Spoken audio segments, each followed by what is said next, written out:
Hi, I'm Chaneil Kular, and you're watching the Permanent Rain Press. Hi everyone, it's Chloe with the Permanent Rain Press, and today I'm so thrilled to be joined by Chaneil Kular. How are you? I'm good, thank you. Thank you for having me. How are you? I'm doing well, and I have to wish you a happy belated birthday, the big Taylor Swift 22. How did you celebrate? Thank you, man. You know what?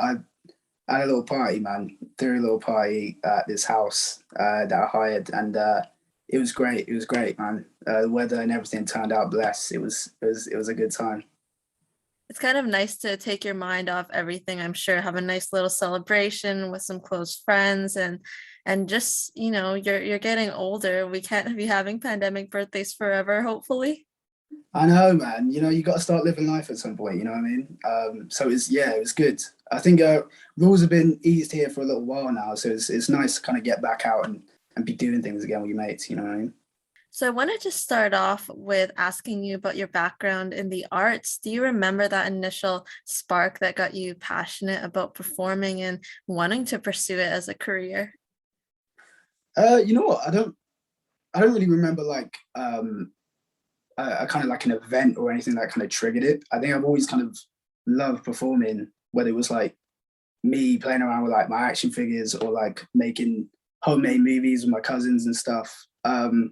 So I think I always enjoyed it, but growing up, I think a lot of people kind of used to say to me, "Oh, acting's nice, but what is it you really want to do? You need like a backup plan. It's like a one in a million thing." And I didn't really have one. I was like, this is all I kind of ever see myself doing. And it was only until when I was maybe like 15, 16, that I kind of just thought I might as well just give it a go. And I'm just incredibly lucky, it kind of paid off the way it did. But I don't have no one in my family is an actor.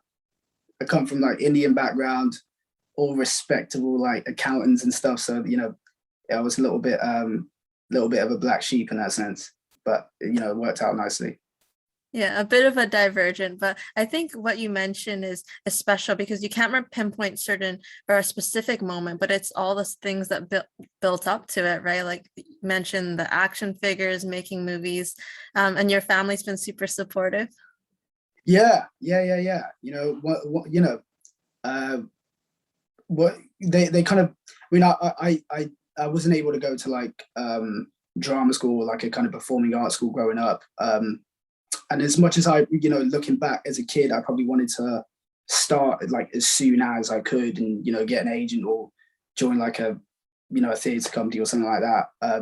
My parents were kind of like, no, you got to make sure you stay in school. But, it actually kind of worked out for the best. I'm kind of glad that I actually kind of stayed up in school the way I did. I made a lot of friends, had a great time, had like a normal childhood, you know what I mean? I wasn't like, one of these child stars that end up, sometimes you see him get a bit washed up. But yeah, it was good. Once I was 18, I was kind of able to do my own thing, and they've been supportive ever since. So it's been nice.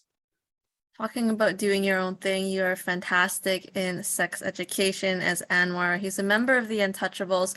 Tell me, did you speak with Laurie or any of your writers when you were first cast and what this character would look like?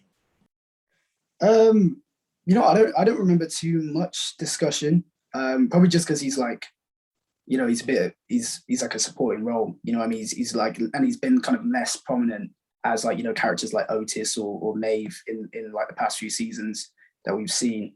But I think like a testimony to Laurie and the writers of Sex Ed is that even off the page, like reading it, you can get a feel of these characters and who they are and the way they kind of carry themselves.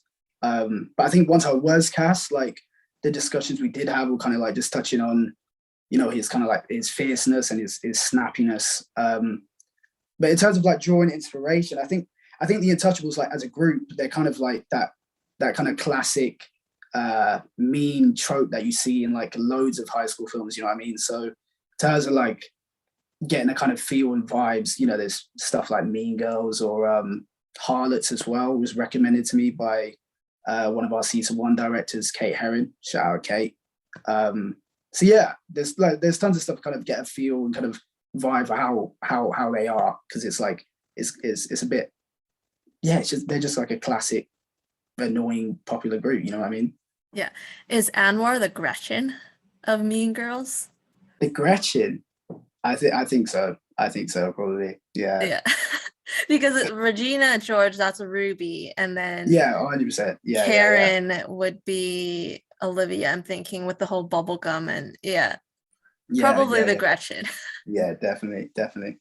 So we will be speaking about spoilers that happen during seasons 1 through 3. So if you're watching this interview, please make sure you are all caught up on Netflix. Now, what have you really enjoyed about Anwar's journey over these 3 seasons, and how would you say he's evolved or developed as a character?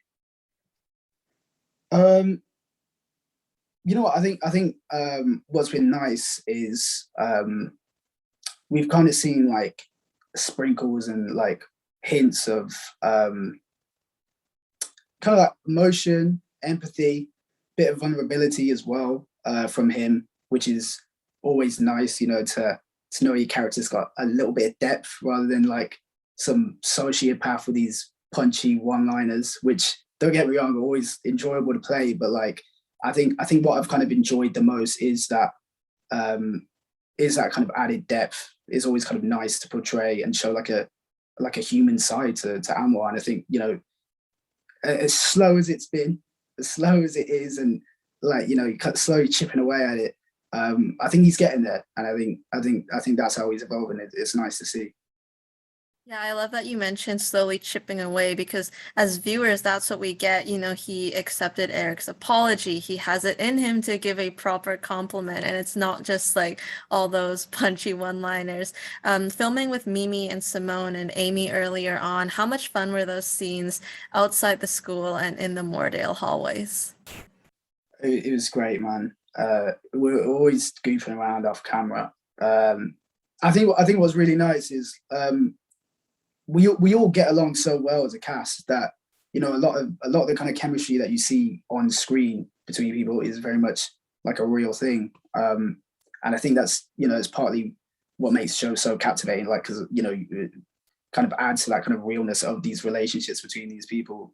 And, you know, it makes your job easier as well if you get along with them, you know what I mean? So it's nice.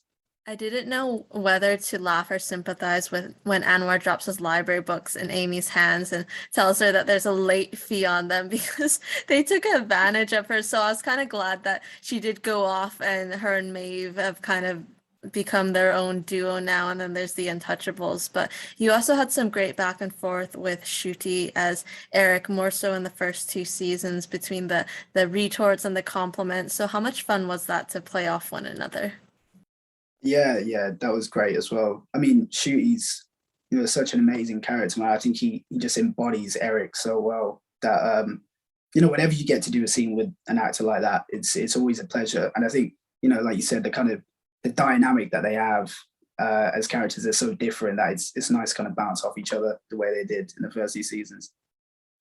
Yeah, and because at the time they were like the only 2 openly gay students at Mordale, so they had like this banter, but also mutual respect. Now, what was your favorite scene to be a part of across the 3 seasons?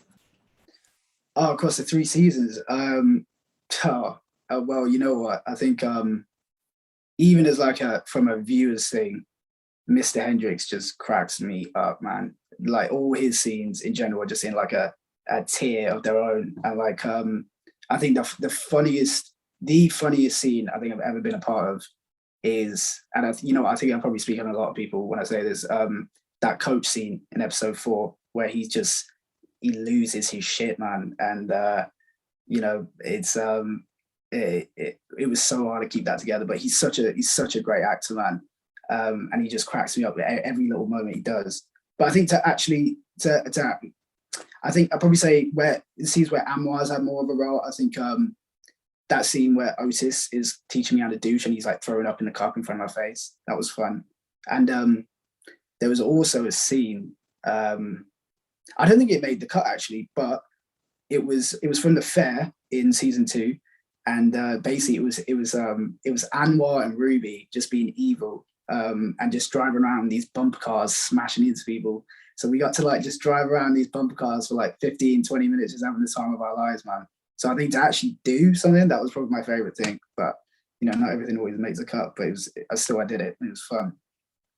I'm so disappointed that that scene didn't make the cut because it would have just reaffirmed, the whole mean girl, mean crew kind of persona that they exemplify. Were great. The actor who plays Mr. Hendricks, yes, he is gold in all the scenes when he's conducting the choir and how much he Yeah, puts into his character. It's on another level. Amy's house party scene, season one.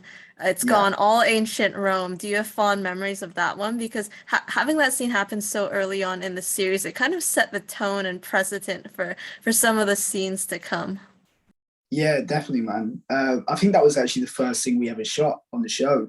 So we were all together in like this big house, and you know, you had like Shooty, Ruby, and Simone sucking on bananas, and like Connor like smashing this urn of ashes, and like it was just so hectic, and it was so great that like it was just, yeah, it was like one of those things that obviously, you know, reading the script, I knew the show was gonna be great, but you know, when you're there and you're seeing all these things happen, you're like, this is gonna blow people's minds, man. It's gonna be something good.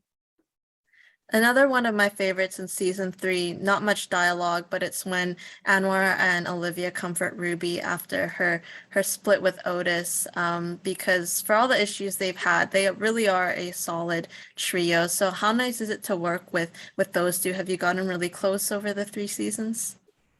Yeah, yeah, definitely. I think it's kind of natural that, you know, because we come as a three pretty much all the time, except maybe this season where, you know, Ruby's kind of come with Otis, but you know, usually we come as a three. So you know, I've spent the most time with them, and we get along really well. You know, they're such lovely people, and you know, they're all doing so well now as well. With Simone smashing it, with Bridgerton as well. It's just nice. It's just nice to be around those people and have the pleasure of working with them. And like you said, like it's nice to see like a kind of softer side to their friendship as a group now. Like that, you know, they're supporting one another, and they're kind of being open and talking about things rather than like, you know, just bitching about people and just being mean. So you know, it'll be nice to see more of that, but maybe not too much. I feel like they still got to be a bit cutthroat. It's not going to hit the same. You know what I mean? Yeah, all about that delivery. Now, Anwar's Pimp on Fire look, is that one of those things where the costume department comes to you with their ideas and you're like, I'll take anything? Oh my god, man. So you know, like that look was probably the most PG look out of all of them. So when I was like getting changed into like these like BDSM looking suits, I just thought, I'm finished, man. I'm never gonna hear the end of this from my mates and everyone. I thought, good God. But you know, people say I pull it off, man. And I don't know. I mean, I don't believe it. You know, whenever I'm wearing something like that, I'm like, I probably look like a twat right now. But you know, it is what it is. It's fun to do. It's always nice to kind of when like, you know, the role that you're playing stretches you to, I don't know, try different things or wear different things that you would never even worn in real life. And like you're like, oh, you know, it's all right. I mean, you're never gonna catch me wearing that in real life, but you know, it's the thought that counts, you know. And I think you have to kind of do it with Anwar's trendsetter attitude. Like he couldn't stand the fact that Otis might be stealing his look. Oh, 100%, 100%. He was losing his mind at that point. So When he it tied his jacket around his waist and he was just like, I can't take this anymore. yeah, yeah, yeah, yeah. It's fun. It's fun to do because he's like he's just slowly losing his mind over this thing, and then you know when he turns up the way he has. I think there's even one scene where like I'm looking like some presenter from the Hunger Games, and they've like parted my hair like way over this way. He's just changing his whole look up, and it's enjoyable. It's a nice little moment for him. Yeah. So the Mordale uniforms, were they as uncomfortable as Anwar lets on, or did you get to take that jacket home as a keepsake? Because for all the nice style that the characters have had throughout the series so far, having the uniforms, like it was nice to see as a fan that maybe you got to take that with you. I don't think we got to keep the uniforms. We got given like a little, you know, the kind of rain jackets that we had on in episode the class trip. episode 5 at the school trip. Episode 5, I think. Yeah, we got something. We basically got like another one of those, and that was nice. It's always nice, you know, getting little kind of gifts and little things that you can kind of take away from the series to, you know, always look back on. But the uniforms were all right, actually. I think I got my own little custom kind of fit for the uniform, because they were like, if there's one person who's going to make sure he fits into this uniform, making it look good, it's going to be Anwar, you know. So like, so yeah, they weren't that uncomfortable. They were nice, actually. It was a bit of a throwback as well, being back in uniform, because obviously in the UK we all wear uniform anyway. So yeah, it was weird. It was weird to be back in it. Bit of a deja vu moment. Yeah, I can't really imagine what it must have been like for, like, you know, some of the older cast members and something like, bloody hell. Yeah. And back in school. Yeah. Now, Anwar's allergic reaction to strawberry flavored condoms. So now we know what the face or head mold was in that teaser announcement. It was for that moment. Was it super uncomfortable, or was it very relaxing having that mold on? You know what? So first of all, shout out Susie Battersby and her company Red Girl, who made the prosthetic, and she also used to come and put it on my face with Emily from the makeup team as well. So big shout out to them, because it would take like, I think the minute, like, as we like wore it more and more, obviously the kind of time of putting it on kind of cut down, because they knew exactly what they were doing. But I think it would always take like a minimum of like an hour and a half, and I'd have to have it on before like the first scene of the day. So I think at one point I got up at like 20 past 4 or something crazy like that to go and put this thing on my face. And, you know, it's all right for me because I could just sit in the chair and go to sleep. But, you know, they had to be there before me prepping. So it's a big shout out to them. And, you know, she did really well making that prosthetic the way she did. Yeah, the mold thing, I'm not dead. There was a rumor going around that Anwar's dead. I'm not dead, I'm alive. And it was, I nearly died putting it on, actually, because my face got stuck. You got to wear this thing on your face, and it got stuck on my face, and they were trying to pull it off, and it wouldn't come off. We eventually got it off, obviously, that's why I'm here. But yeah, that was a little scary little moment. But with the prosthetic, like, it kind of feels like one side of your face is a bit heavier. And obviously you're kind of walking around looking like Quasimodo from The Hunchback of Notre Dame. But it was fun. It was fun to see myself looking like that. And it you know, with the prosthetic like that, half the work's already kind of done for you, you know, because you know, it's on your face. So yeah, just big shout out to them for that. What an adventure. And not everyone will get to say that they like wore a prosthetic like that in their career. So Yeah. Quite early on, you get that opportunity to. Now we are left with the knowledge that Mordale will be sold to developers. These students have to find new educational alternatives. Where do you think this leaves Anwar and this group heading into a potential 4th season? I wish I knew. Yeah, I don't know. I think it'll be interesting to see where it goes. I think I want to say they haven't finished school yet, so there is room to, you know, I don't know, still, you know, carry on and maybe have, you know, I guess they just have to go to different schools. I generally have no clue, but I know that I got faith in Laurie Nunn. You know, she's gonna make it work, and the writers will make it work.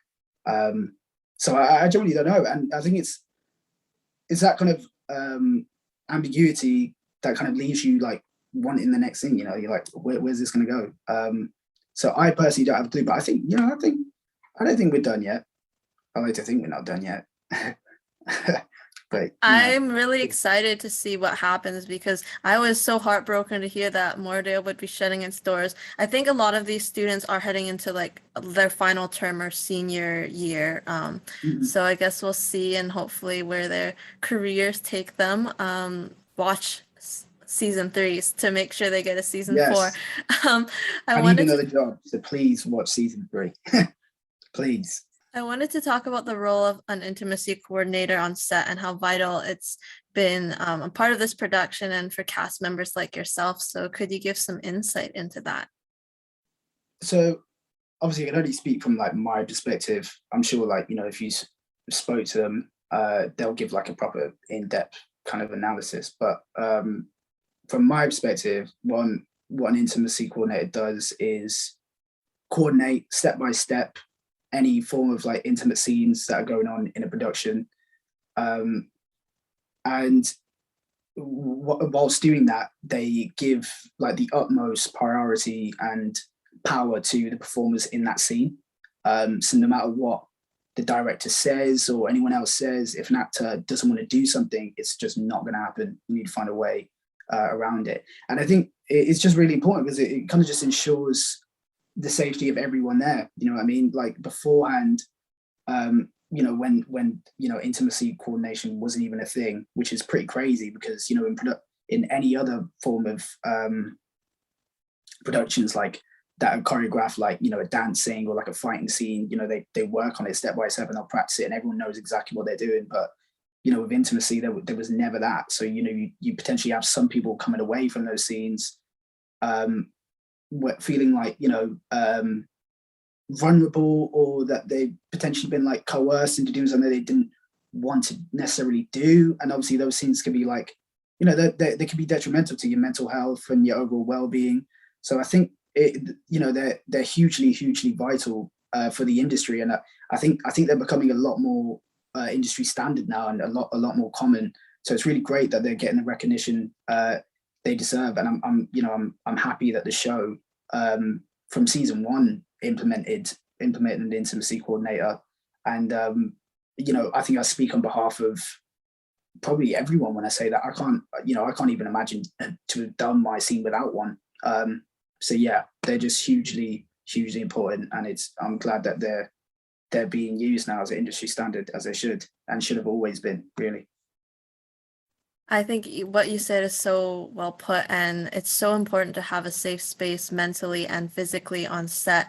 The show has such an immense fan base, not only in the UK, but worldwide. What has this love and support meant to you?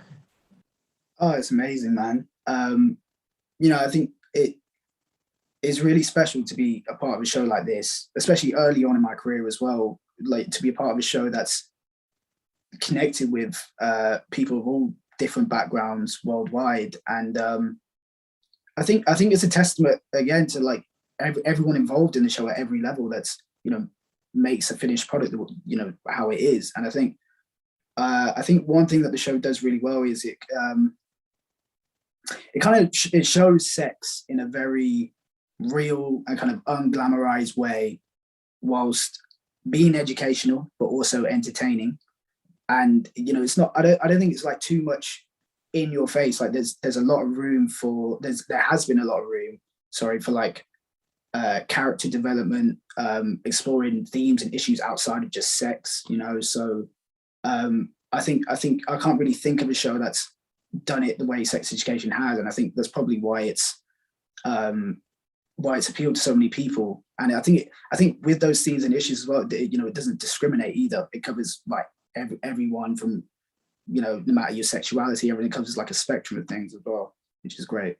Now, another fascinating project you've been a part of was FX and BBC's Black Narcissus.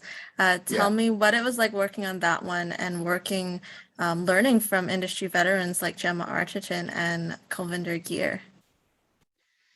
I had a blast, man, filming that. That was really fun. Just want to say thank you to Charlotte Christensen, the director, who allowed me to kind of take on that role. And it was great. It was great to kind of be surrounded by, like you said, those kind of veterans, and just surrounded by amazing actors throughout the cast. You know, there was Aisling Franciosi, who was amazing, going on to do big things now as well.